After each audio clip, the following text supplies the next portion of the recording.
Musashi Miyamoto was one of Japan's greatest swordsmen and a writer. The week before he died, he wrote a text called Dokoro, which outlined 21 principles for living life. One of them being, think lightly of yourself and deeply of the world. He's telling you to be more appreciative of the value that others bring to us and to not be self-centered. There's much more wisdom to be gained by looking outward than inward, what Musashi means by think lightly of yourself. He was a big proponent of living the simple life free of material possessions. In his eyes, through the lens of kindness, by having no material possessions, you can develop empathy for those who have less. Living a simple life allows people to be more generous with their time and resources, better building more meaningful relationships. It's like instead of stressing over every little thing, you can instead give more freely. The second part, think more deeply of the world. I think it's about focusing on the greater value that the outer world brings us. Everyone can bring you value in some way. It's on you to uncover it. You can make this a challenge. For every single person you know, can you think of at least one thing that you appreciate in them? Think of one thing. And better still, if you can, try to tell them. Musashi, you've become kinder. You're getting stronger, I see. All truly strong people are kind. Kindness is defined as the quality of being generous, friendly, and considerate. Stuff that you would expect to be taught since childhood. But kindness has been the base for many philosophies for living life, like Musashi's. One of the most important pieces of literature on Stoicism, Marcus Aurelius's Meditations, was a diary of the Roman emperor's personal writings. A key concept of his is, you have power over your mind, not outside events. Realize this, and you will find strength.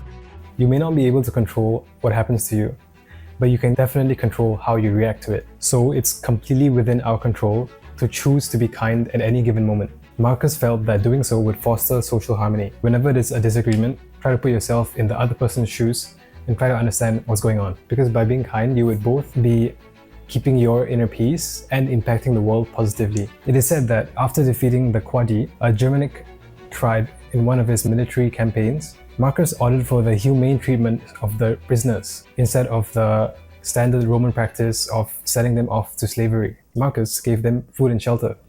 Both Marcus and Musashi believe that there's value in understanding and respecting others. Musashi emphasized the need to understand and respect his opponents in his fights, and Marcus felt that to exercise justice in his role as emperor, he had to be kind and fair in all of his interactions. So how can we be more like them? I think this all means to be more accepting and open to hearing out different perspectives and perceptions from others that may at first seem wrong to us. This type of kindness is not in the form of simply doing good deeds, but instead it's in the form of being completely open to understand someone. By doing so, you reassure people that you value what they think and basically that you value them as a person. Amongst the daily struggles and seemingly chaotic nature of life, if you can still have the strength to be kind, I think that's amazing, and it's something that I've been working on.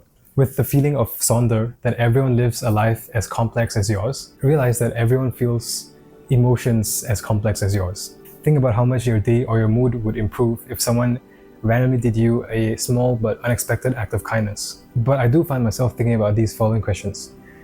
Am I being kind out of pure intentions, or is it just to be considered a good person? To accumulate good karma? But is that even a bad thing? Do bad people deserve kindness? So I've thought about that for a while, and here's my stance. Everyone deserves to be treated with kindness and respect. And I do mean literally everyone. That's the base level of kindness. But you can be selective with whom you choose to show additional kindness. But with whom, that's up to you to decide. Maybe it's that you're close to the person or you just want to see them succeed. I think it's okay to not show extra kindness to someone you dislike. Base kindness is never compromised. You show that to everyone. But additional kindness is earned. Let me give you a practice to try. Before you go to sleep every day, think of 3 things that you're grateful for that happened to you in that day or generally in the past few months. Anything you can think of. Because by being grateful for what you have, you break out of the feeling that there's only chaos and disruption going on in the world and that nothing ever goes your way. It's a mindfulness practice, a gratitude practice. You can then adopt a less cynical mindset, which allows you to be more easily kind to others. Now, let's waste no more time arguing about what a good man should be and be one.